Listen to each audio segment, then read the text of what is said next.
Admiral Han stood at the wide viewport of the Alliance Command Center, his tired eyes fixed on the stars. Once those stars had represented hope and discovery. Now they were just battlefields, places where his people died. "Admiral, the reports from the Orion sector have arrived," said Commander Day as she entered the room. Han did not turn around. "How bad?" "Total defeat. We lost 3 cruisers and 16 fighter squadrons. The defense station was destroyed with all hands." Day's voice remained professional, but Han could hear the grief underneath. Every soldier in the Alliance had lost friends in this endless war. "And the civilians?" Han asked, already knowing the answer. "The evacuation ships got most out, but the Void Collective targeted 2 transports. 8,000 people lost." Han closed his eyes. 8,000 more deaths that he would carry. 8,000 more reasons to keep fighting a war they were losing. The Galactic Alliance had been at war with the Void Collective for 23 years. What began as small fights along border planets had grown into a war that threatened all life in the galaxy. The Alliance represented 200 peaceful species who had worked together for thousands of years. The Void Collective was something else entirely, part machine, part living creature, spreading like a disease through space. "The Council wants to meet in 1 hour," Day said. "They're talking about surrender terms." Han finally turned from the viewport. His uniform, once crisp and decorated with medals, now hung loosely on his thin frame. The war had taken its toll on everyone. "Show me the current battle map," he ordered. Day pressed a button on her wrist computer. The large table in the center of the room lit up with a 3-dimensional map of the galaxy. Blue lights showed Alliance worlds. Red showed areas controlled by the Void Collective. There was far more red than blue. "We've lost the Cygnus defense line." Day pointed to a section where red had broken through a line of blue. "The Taurus Battalion tried to hold, but we lost contact with them 3 days ago." Han walked slowly around the map, his hands clasped behind his back. "What about here?" He pointed to a small cluster of blue dots surrounded by red. "The Pleiades group is cut off. They're fighting well, but they can't last more than a few weeks without supplies." Han nodded. "The same story everywhere. Brave soldiers, fighting and dying for a cause that seemed more hopeless with each passing day." "Admiral, I don't mean to speak out of turn," Day hesitated, "but the Council might be right. If we surrender now, we might be able to save lives." "Surrender?" Han's voice was quiet but sharp. "Have you seen what happens to worlds that surrender to the Void Collective? They don't take prisoners, Commander. They take hosts, bodies to use, resources to consume." He turned back to the battle map and waved his hand. The display changed to show future predictions. In every scenario, the red consumed the blue entirely. "How long, according to the computers?" Han asked. 6 months until total defeat," Day answered. 8 if we pull back to the core worlds and abandon the outer systems. Han studied the map for a long moment. Then he pressed a button, and a small blue dot appeared at the edge of the galaxy. "What's this?" Day asked, leaning closer. "A planet called Earth," Han said. "Home to a species we've been watching for centuries but haven't contacted yet." Day looked confused. "Humans? But they're primitive. They've barely reached their own moon." "That was 40 years ago," Han corrected her. "They've established bases on their nearby planets now. They're advancing quickly." "But they haven't even developed faster than light travel," Day argued. "How could they possibly help us against the Void Collective?" Han turned to his desk and pulled up a series of reports on his screen. "Look at their history." Day stepped closer and began reading. Her eyes widened. "So much conflict. They've spent their entire history fighting each other," Han said. "Wars over land, resources, beliefs, even abstract concepts like freedom and justice. They've developed weapons that could destroy their entire planet." "That makes them sound dangerous, not helpful," Day said with concern. Han nodded. "Exactly. They are dangerous. The Alliance has always valued peace. We fight only when necessary, and we fight with honor. But honor doesn't win wars against an enemy like the Void Collective." He pointed back to the map. "We're losing because We think like the Alliance. We need someone who thinks differently. Day looked skeptical. The Council will never agree to bring an untested, violent species into this conflict. The Council is talking about surrender, Han reminded her. What do we have to lose? Before Day could answer, an alarm sounded. A communication officer rushed into the room. Admiral, we've just received a distress call from Nexus Prime. The Void Collective has broken through the defensive line. They'll reach the planet in hours. Han's face hardened. Nexus Prime was one of their most important worlds, home to over 4 billion Alliance citizens. Order an immediate evacuation, he commanded. Get all ships there now. As officers rushed to carry out his orders, Han turned to Day. This changes nothing. It only makes our need more urgent. While I coordinate the defense of Nexus Prime, I want you to prepare a diplomatic mission to Earth. Me? Day looked shocked. Admiral, I'm a military commander, not a diplomat. Exactly, Han said. The humans will respect a soldier more than a politician. Tell them the truth about what we face.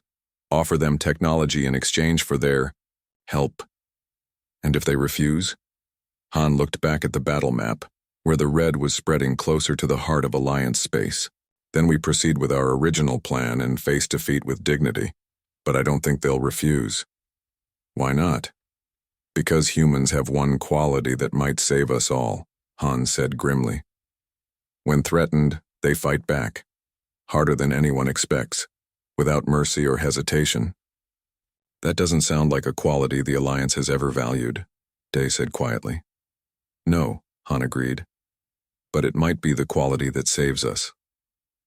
As the command center erupted into activity around them, Han gazed once more at the small blue dot, representing Earth. Our ancestors thought it wise to leave humans alone until they matured as a species, he said. They feared humans would bring chaos to the galaxy. Perhaps they were right to be afraid. But right now, we need the chaos they bring. Day nodded slowly, beginning to understand. Because Order hasn't defeated the Void Collective. Exactly, said Han, and disorder just might. The Alliance diplomatic ship Harmony glided silently toward the blue planet.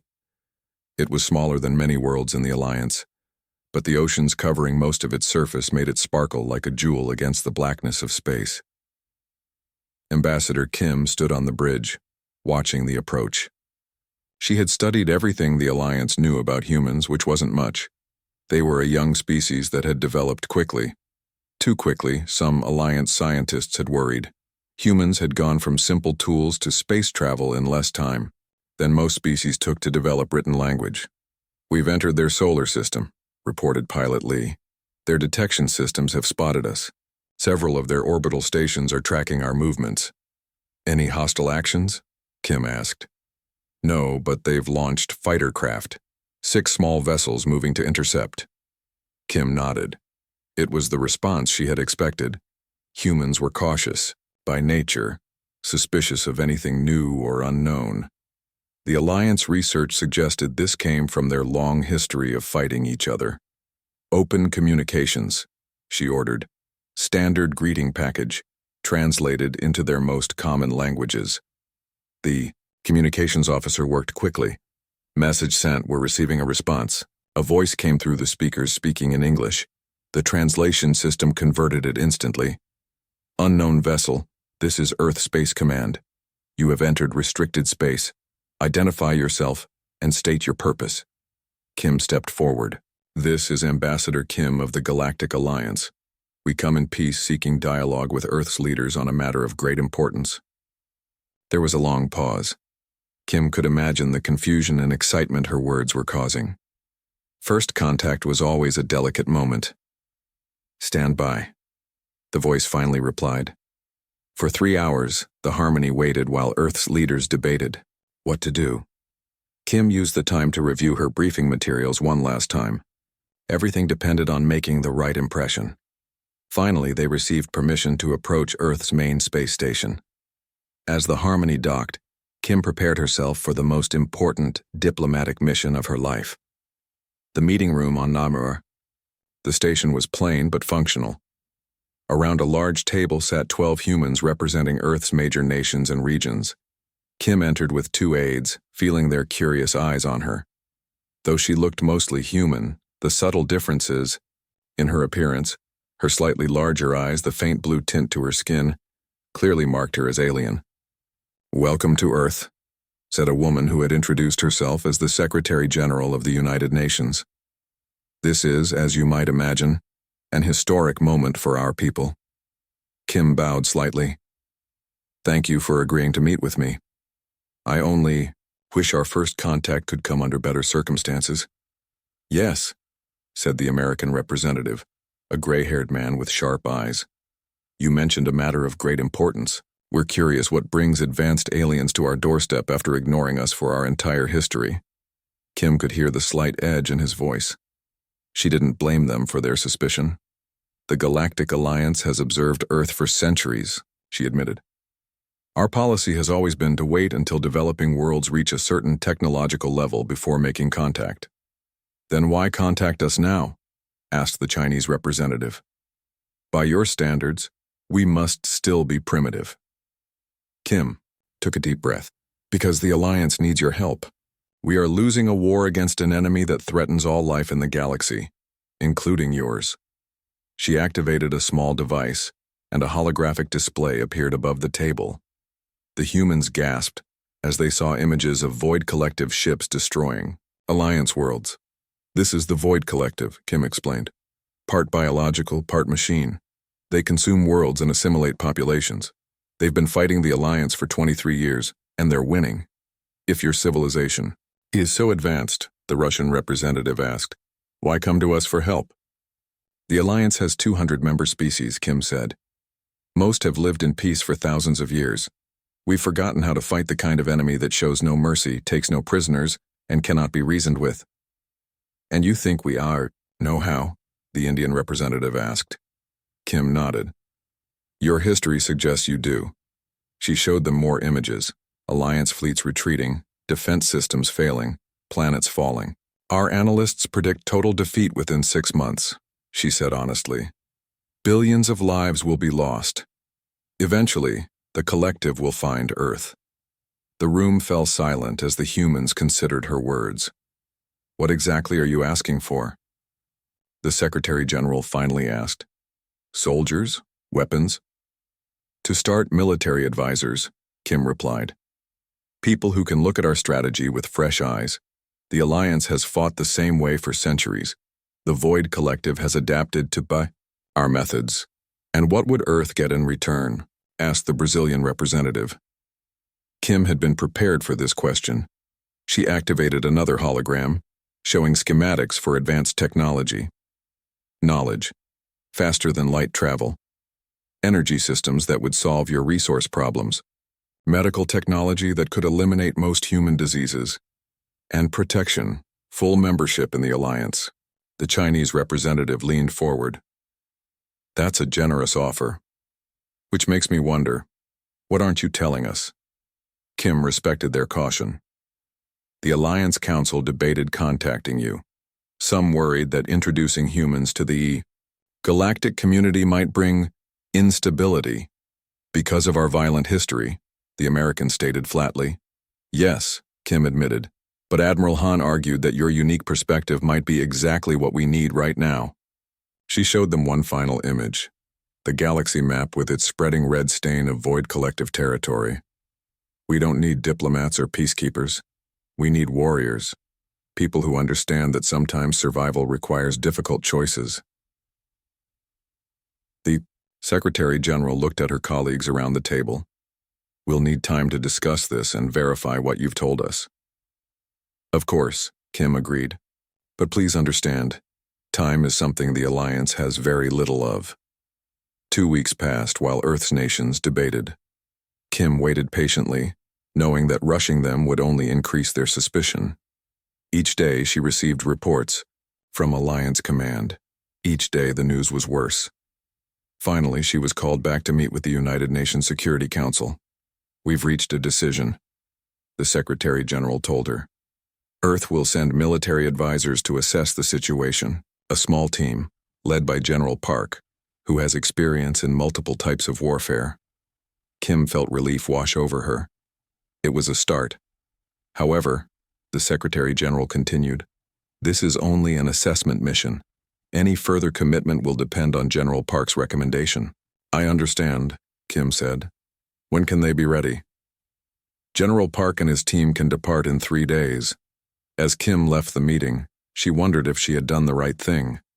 The Alliance needed help desperately, but humans were an unknown factor. They might save the Alliance or they might change it forever.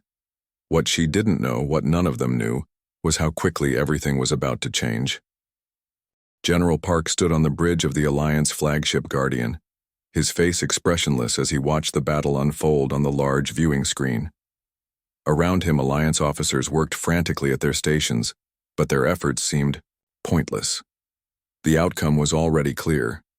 3 Alliance cruisers were trying to protect a civilian transport ship. 7 Void Collective vessels surrounded them, moving with strange fluid motions that reminded Park of sharks circling prey. As he watched, 1 Alliance cruiser exploded in a silent flash of light. Order the remaining ships to fall back to position. Delta, commanded Admiral Han, who stood beside Park. Sending orders now, replied a communications officer. Park said nothing, but his eyes narrowed slightly. He had been watching Alliance battles for a week now, and each one ended the same way. With defeat. You see our problem, Han said quietly. To Park. I see many problems, Park replied, his voice calm but direct. Your ships move in predictable patterns, your attacks target the same systems every time. Your retreat paths are obvious. Han frowned. We use battle algorithms developed over centuries by our finest military minds. That is the biggest problem, Park said. You fight by formula. The Void Collective has figured out your formula. The battle on the screen ended exactly as Park had predicted. The civilian transport escaped, but at the cost of all 3 cruisers. Over 2,000 Alliance soldiers dead in less than 20 minutes. Han ordered the screen turned off and led Park to a conference room where the rest of the human team waited. Colonel G, an expert in electronic warfare, was studying Alliance communication systems. Major Sun, who commanded Special Forces on Earth, was reviewing reports on Void Collective ground tactics. Captain Choi, a naval strategist, was examining fleet movement patterns. Tell me what you've learned, Park said to his team. G spoke first. Their communication security is strong but rigid. They encrypt everything the same way. If the Void Collective breaks one code, they break them all. Sun was next. The Alliance has no concept of guerrilla warfare. They meet the enemy head-on, every time, even when outnumbered. Their fleet movements are completely predictable, added Choi. They follow the same tactical doctrine regardless of the situation. No adaptation, no surprise. Park turned to Han. We need to bring in more people from Earth, specialists in different types of warfare. The Alliance Council is still uncertain about involving humans more deeply in this conflict, Han said. The Alliance is losing this war, Park replied bluntly. You asked for our help. Let us help. Han looked at each of the humans, then nodded slowly. What do you need? 1 month later, 500 human military specialists had arrived from Earth. They spread throughout the Alliance fleet, watching, learning, and then suggesting changes that shocked the Alliance commanders. In a training room on the Guardian, Colonel G addressed a group of Alliance communication officers. Your enemy has adapted to your encryption, G explained. So we will create new encryption methods that change constantly. But we will also do something you have never considered. What is that? Asked an Alliance officer. We will lie, G said simply. We will send false communications designed to be intercepted. We will make the Void Collective believe we are doing one thing while we do another. The Alliance officers looked uncomfortable. Deception is not part of our military tradition, one said.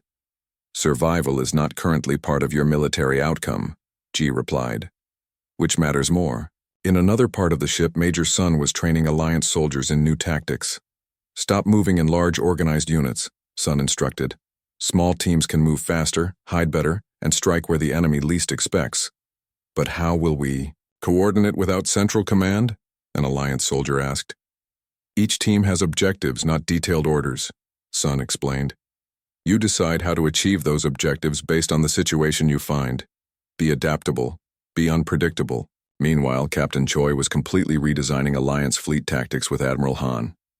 Your ships always protect each other equally, Choi said, moving holographic models around a display table.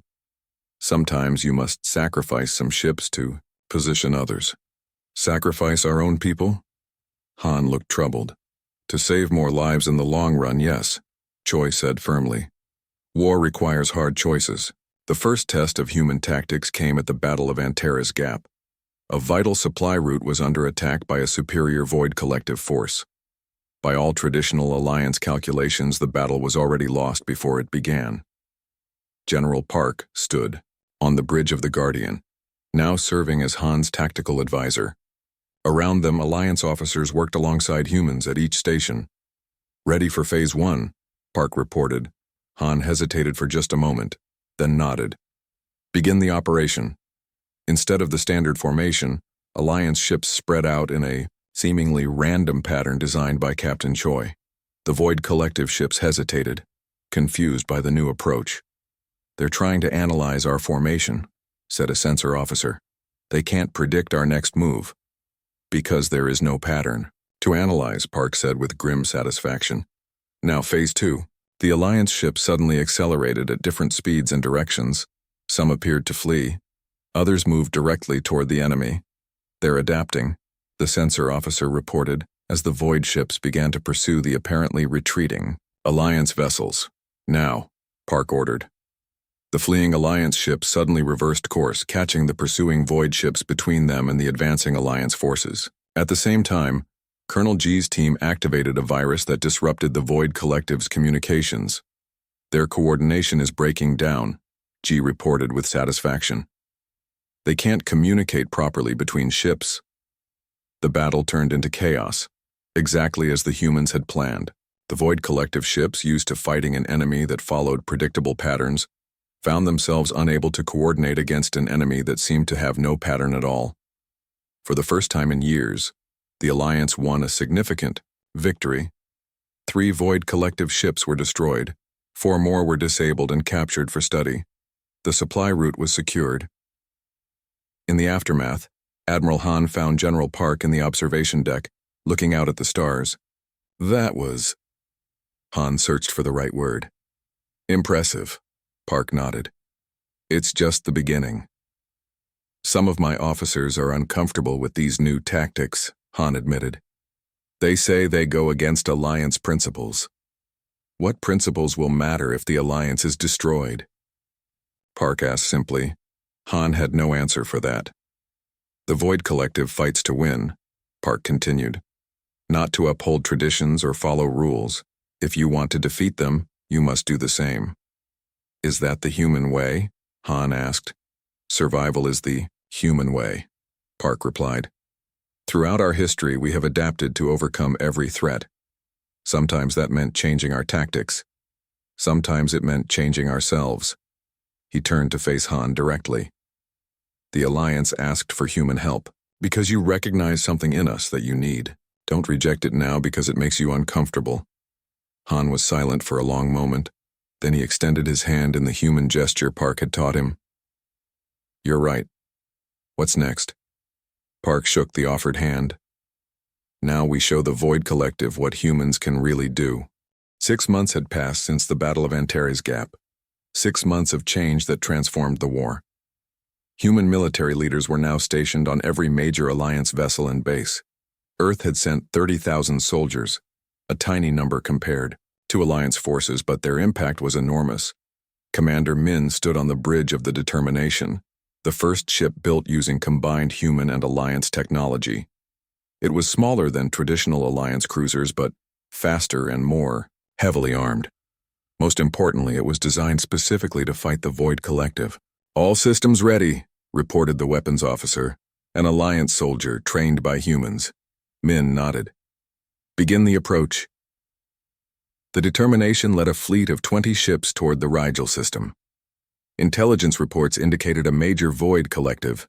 Force was gathering there, preparing for an attack on nearby Alliance worlds. The old Alliance strategy would have been to wait for the attack, then respond. Colonel G had explained during the mission briefing. We will not wait. We will strike first. Now, as the fleet moved into position, Min felt a mix of excitement and tension. 6 months ago, such an aggressive move would have been unthinkable. The Alliance had always fought defensively, responding to void collective attacks rather than initiating combat. But humans had changed that thinking. "Entering the Rigel system," announced the navigation officer. "No sign they've detected us yet." This was another human innovation. Colonel G's team had developed technology that masked their energy signatures, making the ships harder to detect until they were close to their targets. "Hold position at the edge of the system," Min ordered. "Launch scout drones." Small unmanned craft shot forward, designed to gather information without being noticed. This too was a human idea. Alliance commanders had always relied on sensors and predictions rather than direct observation of enemy forces. The data from the drones soon appeared on Min's screen. 15 Void Collective ships orbited the third planet of the system. They were gathering resources, consuming the planet's materials to build more ships. "They're vulnerable," Min said, studying the tactical display. "Their attention is focused on harvesting operations, not defense." She opened a communication channel to the other ships in the fleet. "This is Commander Min. All vessels prepare for attack formation Delta. Target priority is their command ship and heavy carriers. Assault teams stand by for boarding operations." Boarding enemy ships was another human tactic that had shocked Alliance commanders. Before humans arrived, no one had considered sending soldiers directly onto Void Collective vessels. The risk seemed too great, but Major Sun had insisted it was necessary. "To defeat your enemy, you must understand them," Sun had said, "and to understand them, you must see how they operate from the inside." The fleet moved silently toward the unsuspecting Void Collective ships. The element of surprise was complete when they launched their attack. "All vessels, commence firing," Min ordered. The space around the planet erupted with weapons fire. The determination targeted the largest Void ship, a command vessel directing the harvesting operation. The new Alliance weapons pierced its defenses before it could properly respond. "Direct hit on their command ship," reported the tactical officer. "Their shields are failing." "Launch boarding teams," Min ordered. Small, heavily armored craft shot from the Determination's launch bays, carrying teams of human and Alliance soldiers toward the damaged Void vessel. This was the most dangerous part of the operation. If the Void ships recovered too quickly, the boarding teams would be destroyed, but the surprise was working. The Void Collective ships, caught unprepared, struggled to coordinate their defense. Some began to return fire, but their responses were slow and disorganized. On the command deck, Min watched as the battle unfolded according to their plan. This was another human concept that had changed Alliance tactics. Detailed planning for specific battles rather than relying on general doctrines. "Sir, 3 Void vessels are breaking formation," reported the sensor officer. "They appear to be retreating." Min frowned. This wasn't part of the plan. The Void Collective rarely retreated. They typically fought until destroyed. A communication officer turned to Min. "Commander, we're receiving a message from Alliance Command. Standard protocol is to allow enemy retreat when they abandon contested territory." Min had studied traditional Alliance military doctrines. They emphasized minimizing casualties on both sides whenever possible. If an enemy retreated, Alliance forces were to let them go. But she had also learned from General Park and the other human commanders. She knew what would happen if those Void ships escaped. "Negative," Min said firmly. "Target the retreating vessels. Launch interceptors." The Alliance officer looked uncomfortable. "Commander, that goes against standard protocol." "Those ships aren't retreating out of fear," Min explained. "They're withdrawing to report our new tactics and technologies to the main collective. If they escape, our advantage of surprise is lost." She turned to the weapons officer. "Target engines first. If they won't surrender, destroy them completely." The weapons officer hesitated for just a moment, then nodded. "Targeting engines." The battle continued for another hour. When it was over, all 15 Void Collective ships had been either captured or destroyed. None escaped. The boarding teams had retrieved valuable data from the command ship before setting explosive charges to destroy it. It was the most complete victory the Alliance had achieved in the entire war, and it had happened because they had ignored their own rules of engagement. As the fleet regrouped and began necessary repairs, Min received a priority communication from Alliance headquarters. Commander Min, Admiral Han's face appeared on the screen. Congratulations on your victory at Rigel. Thank you, Admiral, Min replied. The new tactics and technology performed exactly as expected. Han nodded, but his expression was serious. The Alliance Council wishes to discuss some aspects of the operation, specifically, the decision to pursue and destroy retreating enemy vessels. Min straightened her posture. I stand by that decision, Admiral. Those ships would have carried information about our new capabilities to the main collective force. I agree with you, Han said, but not everyone on the Council does. Some are concerned about the direction this war is taking under human influence. With respect, Admiral, we're winning for the first time in years. Yes, Han acknowledged, and that makes it difficult for the critics to argue too strongly. But be prepared for questions when you return to headquarters. After the communication ended, Min found herself thinking about the changes of the past 6 months. The Alliance had always fought with honor and restraint, even against an enemy that showed neither. Now they were fighting differently, more effectively, more ruthlessly. In the officers' mess later that day, Min sat with Major Sun, who had led one of the boarding teams. I hear some on the Council are unhappy with our methods, Sun said casually. Min nodded. They think we're becoming too aggressive, too much like the enemy we're fighting. Sun considered this. On Earth we have a saying, if you stare into the abyss stares back into you. Meaning? When you fight monsters, you risk becoming a monster yourself, Sun explained. But sometimes that risk is necessary. Min looked around at the crew, humans and Alliance members working together, learning from each other. Do you think we're becoming monsters? She asked quietly. Sun shook his head. No. We're becoming survivors. 1 year after humans first joined the war, the Alliance prepared for its most ambitious operation yet. After dozens of victories using human tactics, they were ready to strike at the heart of the Void Collective, their central world, where the controlling intelligence was believed to reside. On the flagship Guardian, Admiral Han and General Park stood side by side, looking at the massive fleet gathered around them. Over 2,000 ships, the largest force the Alliance had ever assembled. Are you sure about this? Han asked quietly. Park nodded. Our intelligence is solid. Thanks to the captured Void ships, we know where their central control is located. Strike there, and the entire collective will fall into disarray. And the cost? Park met Han's gaze directly. High. Very high. But the alternative is worse. Over the past year, the Alliance had pushed the Void Collective back from many conquered systems, but the enemy was adapting to human tactics. Each victory became harder than the last. Their only hope for ending the war quickly was this bold strike at the enemy's core. The Council has approved the operation, Han said, but some members still have reservations. About our methods? Yes, some fear we've gone too far, that we've abandoned what made the Alliance special. Park considered this. What made the Alliance special was its unity, its ability to bring different species together. That hasn't changed. We've just taught you to fight more effectively. Han wasn't entirely convinced. There's a difference between fighting effectively and fighting without limits. In an existential war, the only limit that matters is survival, Park replied. But I understand their concern. After this is over, the Alliance can return to its principles. First, we have to make sure there is an Alliance left. The massive fleet moved into position near a hidden wormhole that Colonel G's team had discovered.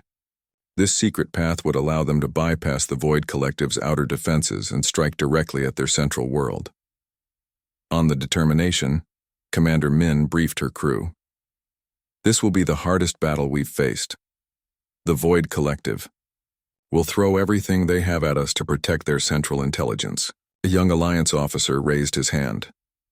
Commander, is it true that we're using the new weapon designed by the humans? Min nodded. Yes. The biophage virus targets the biological components of void ships, turning them against the mechanical elements. Isn't that cruel? The officer asked hesitantly. Min had asked herself the same question when she first learned of the weapon. The Void Collective has consumed entire worlds. Billions of people are dead because of them. Sometimes, cruelty to a cruel enemy is necessary. It was an answer she had heard from Major Sun, and while part of her wondered if it was true, another part knew they had run out of alternatives. All ships report ready, her communications officer announced. Min took a deep breath. Signal the Guardian. We're prepared to begin. The battle began with the fleet emerging from the wormhole directly above the Void Collective's central world. The surprise was complete, for approximately 3 minutes. Then the defenses responded with overwhelming force. Hundreds of Void ships rose from the planet's surface. Orbital platforms turned massive weapons toward the Alliance fleet.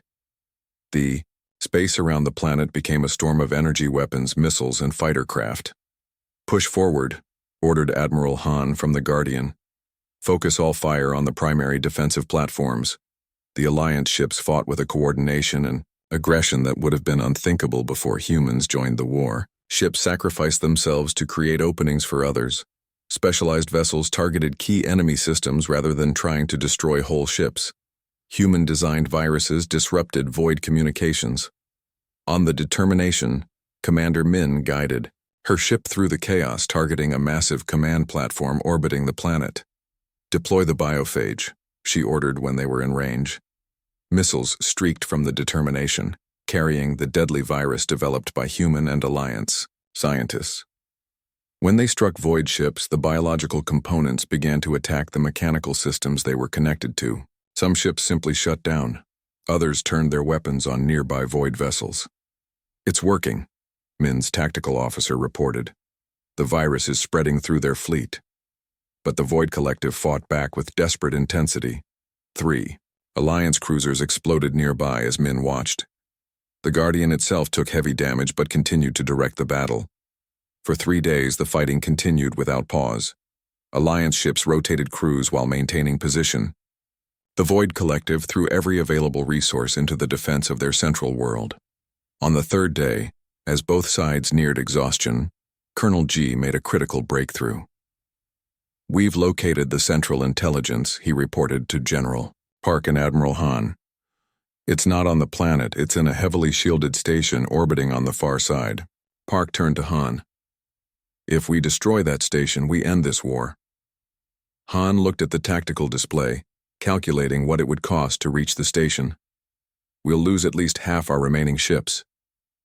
But those who survive won't have to fight anymore, Park said quietly. No more Alliance worlds lost. No more billions dead. Han closed his eyes briefly, then nodded. Give the order. The final push was the most brutal phase of the battle. The Determination led a strike force of 40 ships toward the hidden station, while the rest of the fleet created a diversion. They know what we're doing, Min told her crew as void ships converged on their position. They're throwing everything at us now. One by one, ships in the strike force were destroyed. By the time they reached the station, only 7 remained, including the Determination. Target the central node, Min ordered. All weapons. The combined firepower of the 7 ships hammered the station's shields. For a moment, it seemed they might fail. Then the shields collapsed, exposing the structure beneath. Fire everything, Min commanded. The station exploded in a blinding flash. For a moment, nothing happened. Then, across the battlefield, void ships began to drift, their coordinated actions dissolving into random movements. The Central Intelligence is gone, G confirmed after analyzing sensor data. The collective has lost its coordination. What followed wasn't a victory celebration but a methodical cleanup operation. Disabled void ships were captured or destroyed. The central world was quarantined. Slowly, the reality sank in. After more than 20 years of war, the Void Collective had been defeated. 3 weeks later, on the observation deck of Alliance headquarters, Admiral Han found General Park looking out at the stars. The last void ships have been neutralized, Han reported. The war is officially over. Park nodded, but didn't smile. Good. The Alliance Council has voted to offer Earth full membership, Han continued. Your people have earned it. And how did you vote, Admiral? Han stood beside the human, both of them watching the stars. With gratitude and caution. Caution? You humans are remarkable allies, Han explained. But some on the council worry what kind of neighbors you'll be in peacetime. Park turned to face him. A fair concern. We taught you to fight like humans. Some of those lessons might be hard to unlearn. Will they need to be unlearned? Han asked. Or is ruthlessness simply part of who you are? It's part of who we can be when survival demands it, Park answered thoughtfully. But it's not all we are. Han extended his hand in the human gesture they had shared many times now. Then I look forward to learning what else humans can teach us. As they shook hands, both leaders knew the galaxy had changed forever. In the Alliance had survived, but it had been transformed by its contact with humanity. For better or worse, humans were now part of the galactic community. The war was over.